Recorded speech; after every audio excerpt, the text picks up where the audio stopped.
The views and opinions expressed on this program are those of the participants and do not reflect the views of BronxNet or the program underwriters.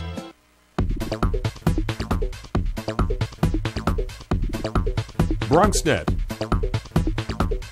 Your voice, your views, your vision.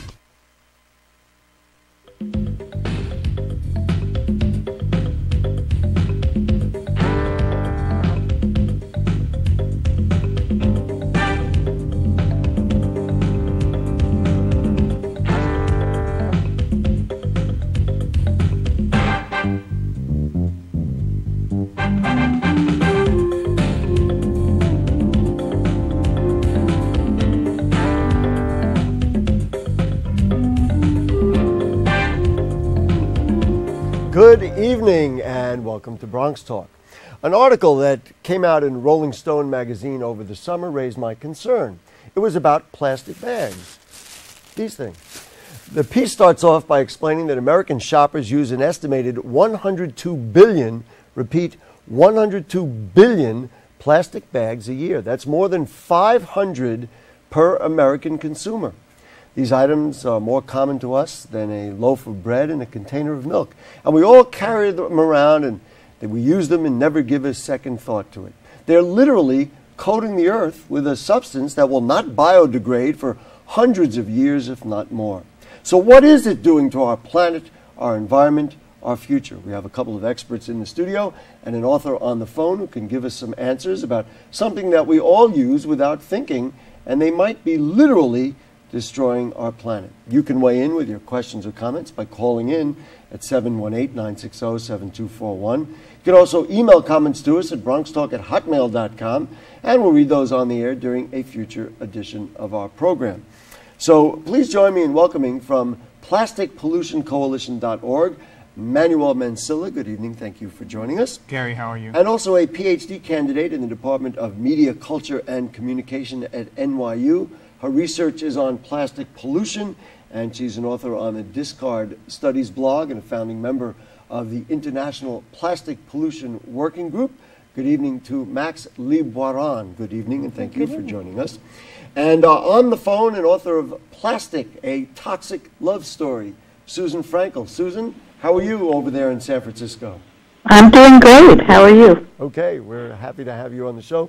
We'll get to you in a moment. Let's start with our guests in the studio. Manuel, what's the effect of the fact that all the people who are listening to me right now use many of these things, certainly every week, if not even every day? Well, Gary, it's interesting that you mention it because people don't think about that exact same question. It's as absolutely common as can be that you walk to the store, and sometimes you walk in, you buy a container of milk, and they put it in a double bag. You're like, I don't want it to fall out, so I take the double bag, and you go out. Yeah, and it's because of the fact that these will, as you clearly said, never biodegrade. Never. That it's actually and at the same time very easy for them to escape into the environment. It is a common scene of the streetscapes in a place like the Bronx or New York City or anywhere to see plastic bags blowing around in every single block, street, or anywhere we might happen to be walking, and we don't seem to care. We don't seem to be concerned about it, and yet when we are faced with articles like the one that you came across that is describing how many millions of tons of these bags are floating in the middle of the ocean or accumulating in the middle of the desert, we wonder how that came to be so, and yet we have a very hard time putting two and two together as far as where they're coming from. And is there a way, there are so many aspects, once I started to think about it, it was really fascinating. Is there a way to dispose of this properly once you have it in your possession? I'm willing to guess that we all take them and then use them as garbage bags, and then they get thrown away. If you go to any garbage container in the city of New York, go to the corner trash can, you can sift through and find dozens of them. Once you have it, is there anything that you can do with it to properly dispose of it? No. And it's important that people know that because we do get prompted with, the common person that would come back to us saying, I recycle, I put it in the right recycling bin. But it's important for people to know that for every single plastic bag that is recycled, 5 new bags are due to be created because of the fact that you can only add 20% of recycled content onto a new plastic bag. I think you're going to have to explain what you mean by that. And then, Max, we're going to get to you, and we still have Susan on the phone. So go ahead. What did you mean by that? So for every new plastic bag that is created, if they want to add like a 20% of recycled material onto it to make it more eco-friendly version of a plastic bag, then you have to understand that for every plastic bag that is recycled, it's actually creating 5 new bags. So it totally... So in other words, rather than recycling it, you're actually using it to feed on itself. Exactly. Max, what is the effect of all these all over the place, literally in the Bronx, in the city of New York, and in our oceans and everywhere else? What is the immediate effect and the long-term effect?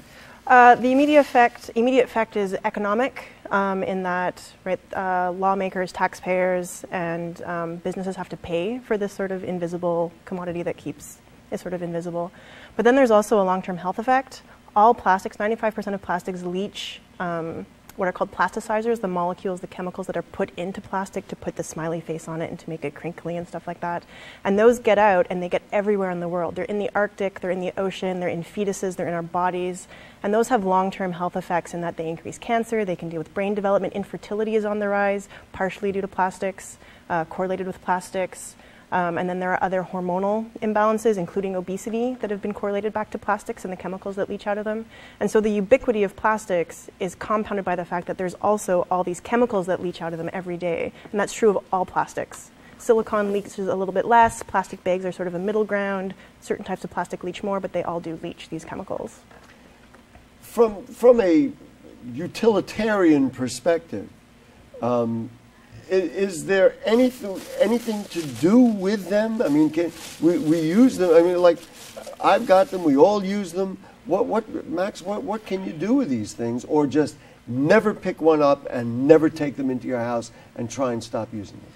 In some cases, they can be handy, but the health and the environmental and the economic costs outweigh, I think, a lot of the sort of convenience costs, because you can have alternatives to plastic bags, right, or paper bags for that matter, right, reusable bags or wax or something like that, canvas bag. Well, like I brought this one in just to show. This is a common canvas bag, and you get them everywhere. But I'm going to tell my friends and neighbors in the Bronx, once I read that article, I was like, that's it. I'm just not going to use any more plastic bags. And two things happened. I'm going to bounce it off you, and then I want to bring in our author, Susan Frankel. Number one, it was actually a struggle to go into a store, make a purchase, and you have to literally tell the cashier at every kind of a store, no, I don't want to use the plastic bag. Here's the bag I want to use. So that's the first thing. The second thing is, once I ran out of plastic bags in my home because I wasn't bringing in any, all of a sudden I was stuck with, what do I do with my garbage? And that, I think, is where I'm going to bring Susan Frankel in. Susan, we were talking before the show. First of all, your book is called Plastic, A Toxic Love Story. We can put that up on the screen. But your perspective is a little bit different because you think there is room for one-use bags and those kinds of things. So No, I don't think there's a use for one-use bags. Okay. I don't want to mischaracterize what you think. Grocery bag is a product that is on its way out and rightly should be on its way out. I think that the problem with plastics is not, I don't think plastic is innately evil. I think the problem with plastic is that we use it badly. These are for one thing, these are valuable materials. They're made from, fossil fuels that are in finite supply and are expensive to extract. And then we take these, very valuable hydrocarbons that we've, pulled out of the ground, and we put them into things like a plastic grocery bag. We got along for centuries without plastic grocery bags. I didn't grow up with plastic grocery bags, and if you go to many parts of the world, people don't use plastic grocery bags. And I think the reason there's so much focus on plastic grocery bags is not only because they're so ubiquitous, but it's one of those plastic products that is eminently replaceable. It's not very hard to get used to bringing your own bag, your own reusable bag to stores. It feels funny at first, it's hard to remember at first, but then it's pretty easy to get in that habit. Susan, give me an appropriate use for plastic, and then is there a way to recycle it, or do we unconcern because, you know, it is useful and an appropriate use? Well, there's lots of appropriate uses. You couldn't have modern medicine without plastic, and I mean that from everything from the eyeglasses that are sitting on my face to, you know, IV bags to, you know, replacement organs, to surgical equipment. My computer has plastic in it. This phone that I'm talking on has plastic in it. But these are all durable kinds of uses. I think the problem with plastics is that so much of it gets put into these disposable items. When you ask about the recyclability of it, you got to remember there's not just one kind of plastic. There's lots of different kinds of plastics. Some are more easily recycled than others, and some are more economical to recycle than others. You know, aside from the difficulty of recycling, say, your plastic bag, it's not economical. These things, you put a truckload of plastic bags together, it's like you're transporting air. So for you, this notion of these plastic bags, this is really the problem. It's not necessarily the material of plastic to begin with, and certainly the uses you've just articulated are things that we all use. It's how we use it. It's how we use it, and we've used it to make these sort of items of convenience without thinking about the kinds of consequences that your other guests mentioned. Makes a lot of sense. Let me bring in our guests in the studio. One of the things that occurred to me is this behavior issue, is that we're so accustomed to it, and so few of us think about it when we walk into literally any store or any other place where they say, oh, well, you know, here's a bag, take a bag and put your stuff in it. How can we change behavior? Can we change behavior, Manuel? Is there something we can do about what's going on with this problem that all three of you have articulated? Well, we have to begin by something that Susan was touching on, which is that things weren't always this way.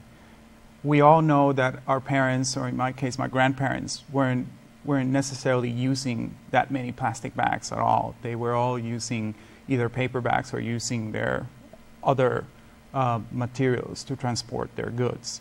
So if things weren't always this way, that means that there's definitely change to be made. There's room for change to be made. There's behavioral change that needs to come into place, and that needs to happen through education campaigns and by example. In case of, for example, my wife and I, you know, all of our friends picking up on these issues through us and eventually changing their ways, and to their benefit, I might say.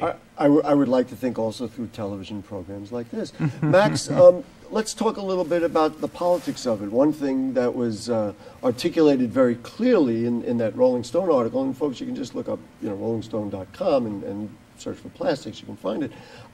They really talked about how the companies that make the materials that create these things are well, you know, integrated in the American political and capital structure. So to get them to back up, because they're actually advocating for the use of the bags. Talk to me about that structure and how it is we as a people might extricate ourselves from that structure if possible. Right. I actually generally disagree that behavior change is a good way to deal with it, because I think Susan even talks about in this book, try going a day without using plastic. It's almost impossible to make consumer choices not to deal with disposable plastic.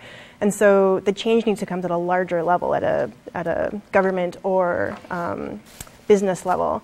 And in many cities in the United States and other countries, the entire country of India, the entire country of Ireland, have varieties of plastic bag bans, where either you have to pay 5 cents in Ireland to get a bag, which eradicated their plastic bag problem and juiced up their government coffers overnight. So you think it can be a forced change of behavior with some, and frankly, Mayor Bloomberg has talked about taxing plastic bags. You'd be heavily in favor of that. Well, yeah, if there's no sort of systemic choice. Susan, hang on, we'll let you weigh in a moment. Go ahead. And there are different ways to do it, right? You don't, like, there are ways to either ban only plastic or plastic and paper, all disposable bags. There are ways to ban the most dangerous plastic. There's complete bag bans. Different countries do it differently, and different cities do it differently. Susan, let's let you weigh in. You were going to say something. Oh, I was just, I agree with what she's saying. There's a lot of different ways to approach that issue, where government action has led to countries very successfully either eliminating or dramatically reducing the use of bags. When you put a fee on it, I was just objecting to the use of the word tax, because that is something that the plastics industry has portrayed charges on bags as taxes, and they're not a tax. A tax you're required to pay. In this case, if a grocery store says, if you want a plastic bag, it's going to cost you a nickel or a dime, you have the option not to do it. Right. So it's a political semantic, obviously, and that we know that's evident everywhere. I just want to throw this out, and I think, Susan, this will be mostly directed at you, since the concepts you laid out. There's a story in yesterday's Times, coincidentally, on the front page of the Metropolitan section, and it was the author talked about, he analyzed all the plastic containers he had used just for lunch in 1 week time. So I'm going to list it.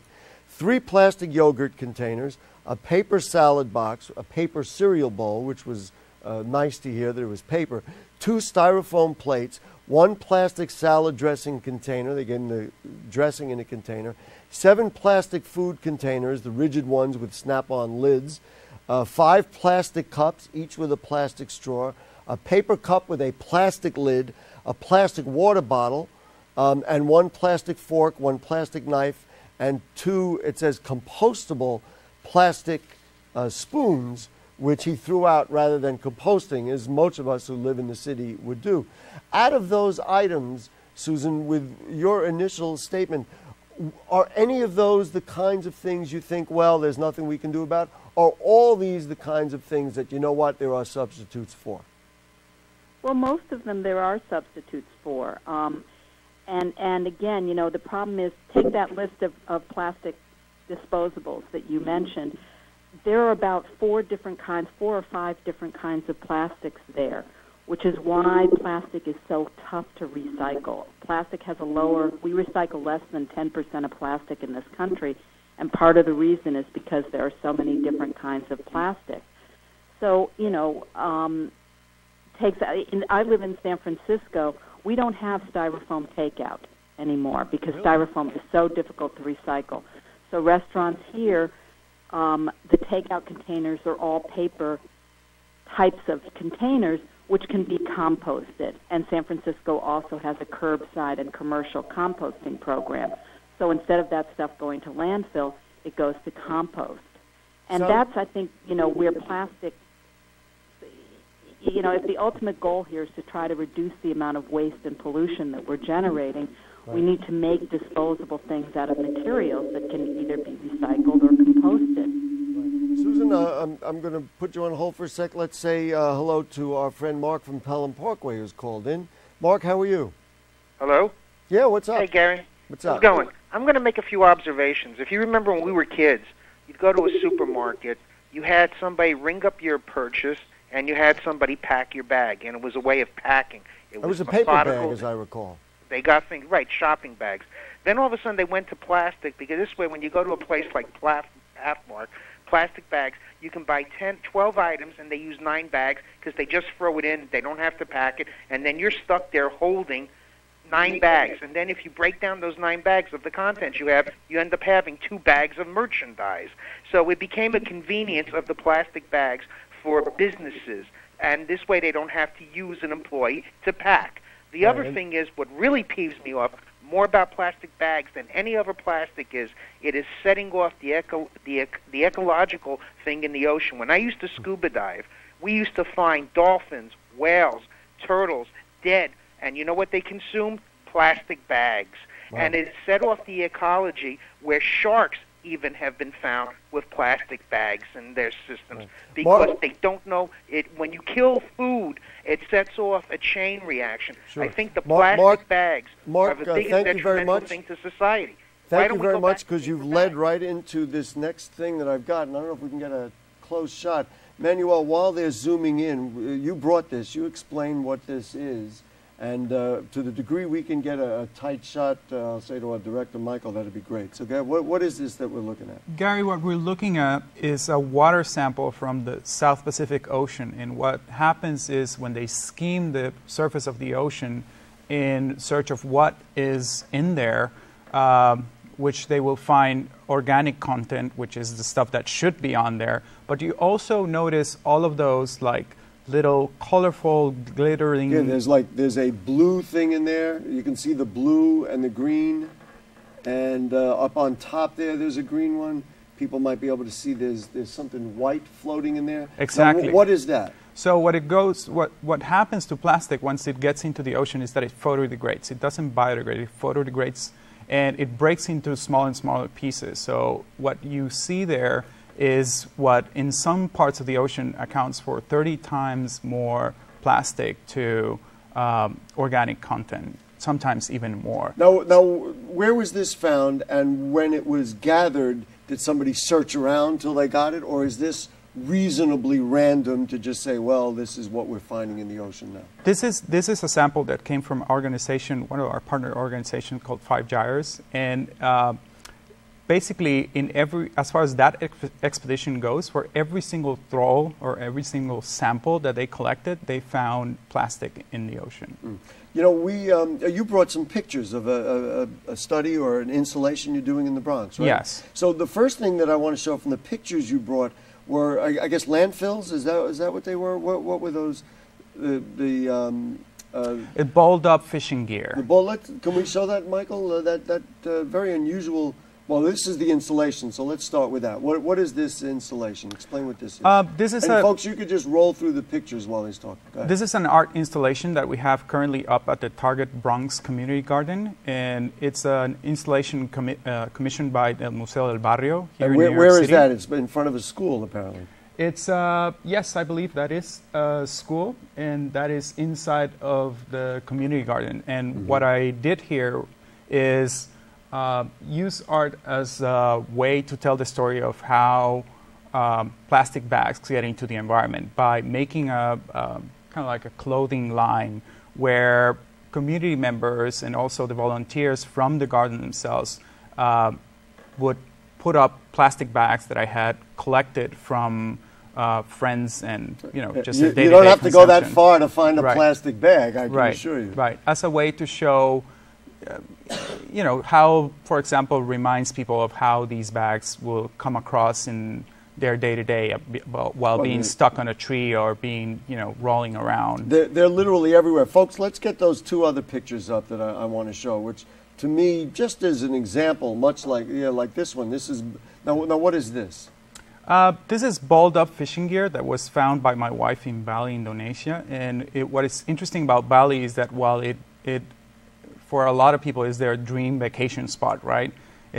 For everyone who is still willing to go there, the chances are that by the time they get there, their trash or their plastic toothbrush might already be there waiting for them. Because what happens is that when plastic trash gets into the ocean current starts to mix it up around, and it might so be that it redistributes it and might end up in another corner of the planet. And fishing line in this case is it's an evil thing because it gathers all of this trash, and eventually the ocean will push it out, and you might find it while walking. And there was one more picture, and then we're going to have to wrap up. So what was that other picture that, folks, now what is this? This is the same area there? This is actually Guatemala, Central America, where both my wife and I are from. And this is just what I grew up here, so I know what this used to be before plastic got to be so ubiquitous. One of those could be a soda bottle or something that came all the way from New York, potentially. Yes. Susan, let's go to you and let you kind of wrap up. What do you think we ought to do about this problem? Where should we go? What should the people of the Bronx be thinking about as they go about their everyday lives? Do we have Susan? You start by being aware of plastic, noticing how ubiquitous it is in your lives, and thinking about what plastic you can live without. There's a lot of packaging made of plastic that we really don't need. There are a lot of single-use plastics. Half of all plastics approximately go into single-use applications. Some of those are necessary, like, disposable syringes, but a lot of them are trivial conveniences.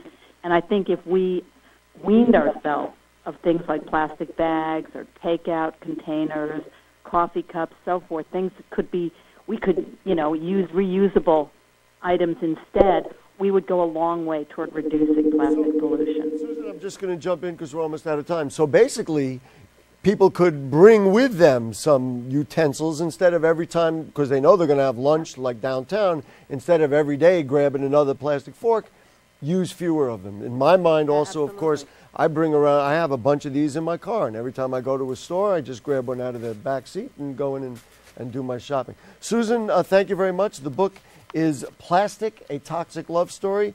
We appreciate you joining us from all the way at the other side of the country. Thank you so much for having me. Okay. Max, what do you think is next? I'm going to tell you, when you're done, I'm going to tell you what I think we ought to do in a general way, but what do you think is next? So the United States is one of the few countries that hasn't banned the most dangerous toxic plastics. The European Union and other developed countries like Canada, Australia, et cetera, have. And so when you have that list of all the different plastics that man ate out of, that's the main way that plastic chemicals get into your body.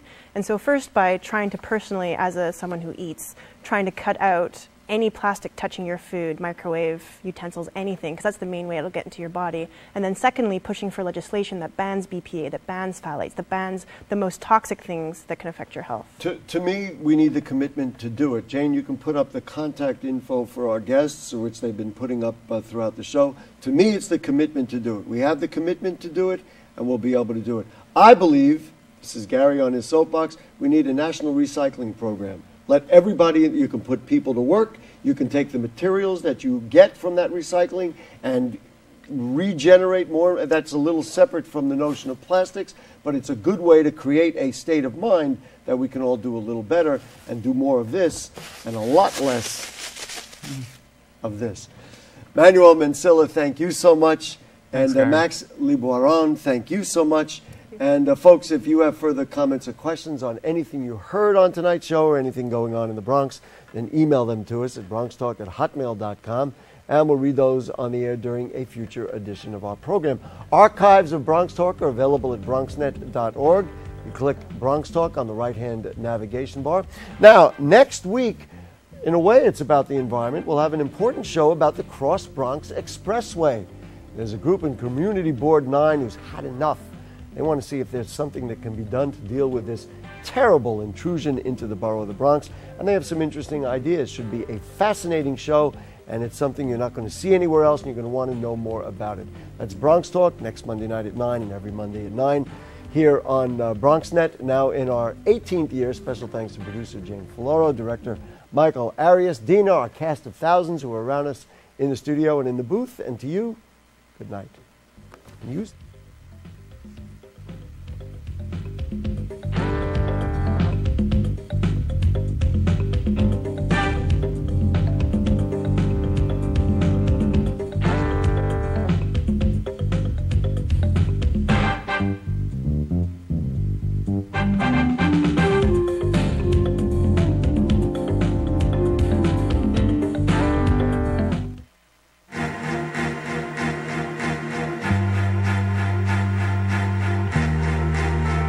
Coming home can be hard if you're a veteran of Iraq or Afghanistan. You may feel like you're all alone.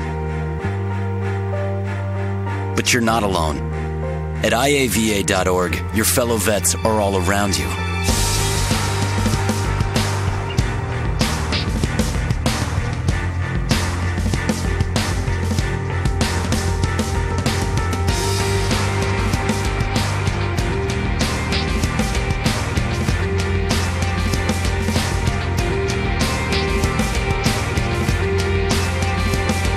Join our free online community, get the resources you need, and connect to other vets who know where you're coming from. iava.org. We've got your back.